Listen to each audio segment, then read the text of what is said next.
अस्सलाम वालेकुम 9th class students, क्या हाल है। उम्मीद है आप ठीक होंगे। मैं आपका अपना कंप्यूटर लेक्चरर असदुल्ला गिल और आज एक निहायत इंपॉर्टेंट लॉन्ग क्वेश्चन, पहले भी हम लोग लास्ट वीडियो में भी इंतहाई important long question what is software and it's type discuss कर चुके हैं। अगर वो नई वीडियो देखी तो पहले वो वीडियो देखें। उसके बाद इस चैप्टर का अगेन मैं बता रहा हूं कि भाई इंतहाई इंपॉर्टेंट लॉन्ग क्वेश्चन, और अगर लॉन्ग ना आया तो शॉर्ट कंपल्सरी है, आएगा ही आएगा इसमें से। और टॉपिक का नाम क्या है? Von Neumann architecture. कौन सा टॉपिक है जी? Von Neumann.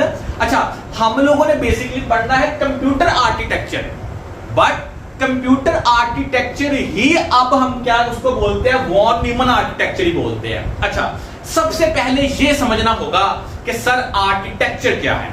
भाई सर, आर्किटेक्चर बोलते हैं कि जब हम कोई सिस्टम बनाते हैं, जब किसी चीज सिस्टम की बात करते हैं तो उस सिस्टम का एक आर्किटेक्चर होता है। आर्किटेक्चर कह लो ढांचा, आर्किटेक्चर क्या कह लो, एक ढांचा होता है। उस ढांचे को देखकर हम समझ पाते हैं कि ये सिस्टम सारे का सारा वर्क कैसे कर रहा है। तो एक सिस्टम की जो वर्किंग होती है उसके ढांचे को हम लोग बेसिकली क्या बोलते हैं? उसके ढांचे को हम लोग बोलते हैं कंप्यूटर, उसके ढांचे को हम लोग बोलते हैं आर्किटेक्चर। और कंप्यूटर आर्किटेक्चर क्या होता है कि कंप्यूटर की जो वर्किंग हो रही है वो किस ढांचा है, क्या उसके कंपोनेंट्स हैं, किस तरह से कंपोनेंट्स आपस में मिलकर वर्किंग कर रहे हैं, इसके कंप्लीट ढांचे को समझने के लिए हम लोग डिस्कस करेंगे कंप्यूटर आर्किटेक्चर। और कंप्यूटर आर्किटेक्चर में हमारा जो टॉपिक है वो है von Neumann architecture. Von Neumann architecture को पढ़ने से पहले मैं आपको यह बता दूं, ये बहुत जरूरी है और ये आप अपने पेपर में लिखिएगा, क्योंकि भाई बाकी बच्चे जब किताबी चीजें लिखेंगे और आप कुछ अलहदा से न्यू चीजें लिखेंगे, ऐसी बुक्स चीजें जो बुक के अंदर है ही नहीं है, भैया जब चेकर पेपर चेक करेगा ना तो वो समझ जाएगा कि इस बंदे को चीजों का पता है, इसने रट्टा नहीं मारा हुआ। तो भाईजान, वॉन न्यूमन आर्किटेक्चर या कंप्यूटर आर्किटेक्चर को पढ़ने से पहले ये चीज पता लगवानी चाहिए कि भाईजान इसकी हिस्ट्री क्या है। पहले कंप्यूटर का, सबसे पहले कंप्यूटर का आर्किटेक्चर कैसा होता था? तो भाईजान सबसे पहले जो हमारा कंप्यूटर का आर्किटेक्चर होता था उसको हम लोग बोलते थे फिक्स्ड प्रोग्राम कांसेप्ट। क्या बोलते थे? Fixed program concept. अच्छा, इसमें क्या होता था?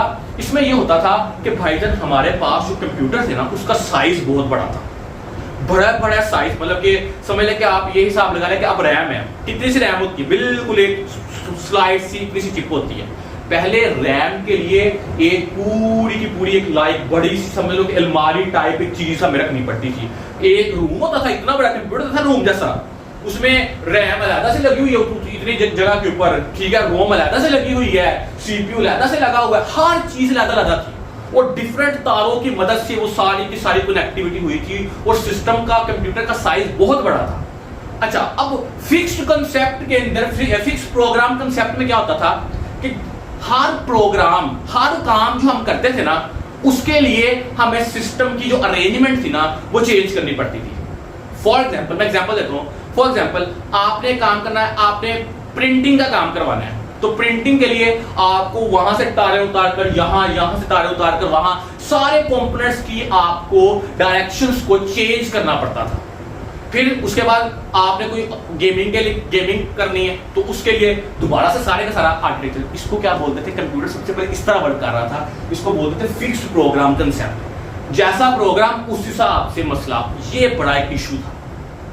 इस इशू को रिजोल्व करने के लिए क्या चीज का एक नया मॉडल आया जिसका नाम था हार्वर्ड मॉडल।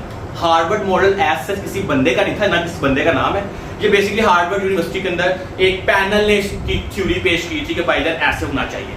अच्छा, अब उसमें क्या था? उसमें उन्होंने कहा कि हमारे पास ना एक बात याद रखिएगा, कंप्यूटर सिस्टम के अंदर, कंप्यूटर आर्किटेक्चर में दो चीजें बड़ी इंपॉर्टेंट है। वो क्या? एक होता है डाटा और एक होता है प्रोग्राम। डाटा से मुराद हर वो चीज जो हमारे, फॉर एग्जांपल मेरे कंप्यूटर के अंदर जितना भी data, pictures in the form of pictures, in the form of videos, text, जितना भी चीजें पड़ी वो मेरा डाटा है। और वो डाटा किसी काम का नहीं है जब तक वो किसी न किसी प्रोग्राम पे नहीं चलेगा। प्रोग्राम से मुराद, लास्ट क्लास में बता चुका हूं, प्रोग्राम से मुराद सॉफ्टवेयर। अब फेसबुक है, मैं फेसबुक चलाता हूं तो फेसबुक भाई डाटा ही है ना, मतलब कि फेसबुक कैसे चल रही है, सॉफ्टवेयर कैसे चल रहा है, डाटा के ऊपर चल रहा है। यूट्यूब है, अब हमें क्या, यूट्यूब एक सॉफ्टवेयर है, चल कैसे रहा है, कैसे चल रहा है? हाँ, डाटा ही है, लोग उसके ऊपर अपलोडिंग कर रहे हैं, कुछ लोग डाउनलोडिंग कर रहे हैं, देख रहे हैं डाटा। तो इसका मतलब क्या है कि डाटा और प्रोग्राम दोनों आपस में मिलकर काम करेंगे तो काम होगा। अच्छा, अब हार्वर्ड ने कहा कि भाईजान डाटा और प्रोग्राम इनको हमें अलग-अलग रखना चाहिए और इनको कोऑर्डिनेट करवाना चाहिए आपस के अंदर, ये दोनों आपस में मिलकर काम करें।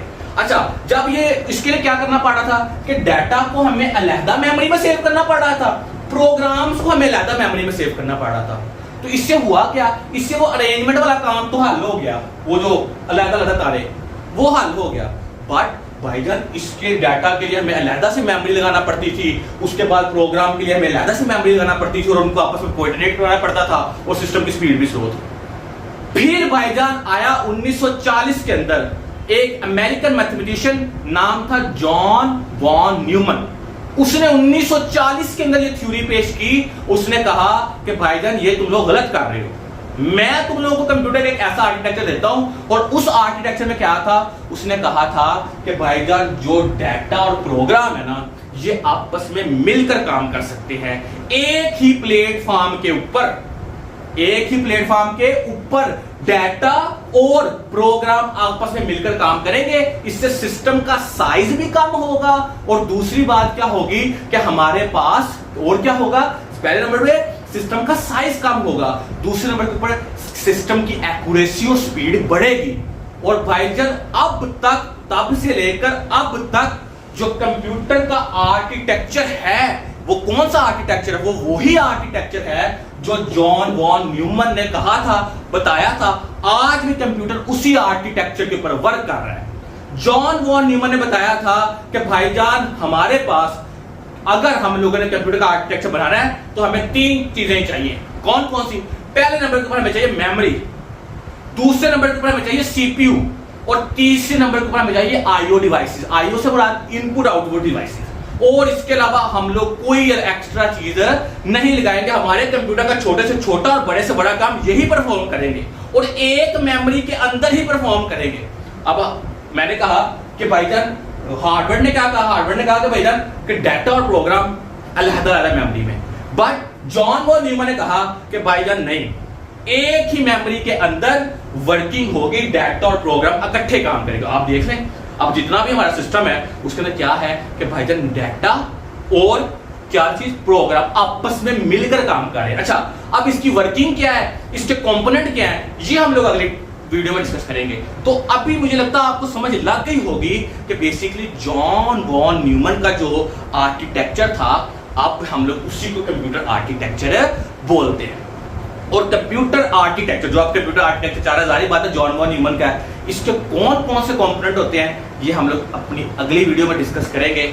और हमारे साथ अगर आपने अभी तक हमारे चैनल को सब्सक्राइब नहीं किया तो भाई सबसे पहले चैनल को सब्सक्राइब करो और वीडियो को क्या करो, लाइक करो। और भाई छोटे से छोटा और बड़े से बड़ा अगर कोई आपका क्वेश्चन है ना, आप फ्रीली कमेंट के अंदर पूछ सकते हैं। और ये एक इंतहाई इंपॉर्टेंट टॉपिक है और ये जो बातें मैं एक्स्ट्रा बता रहा हूं ना, मैं इसलिए नहीं बता रहा, इसलिए बता रहा हूं कि आप पेपर में लिखो तो भाई चेकर को पता चले कि इस बंदे को कुछ आता है। और कंप्यूटर पढ़ी नहीं आती, सीखी जाती है, तो सीखे, सीख कर अपने कॉन्सेप्ट लिखे।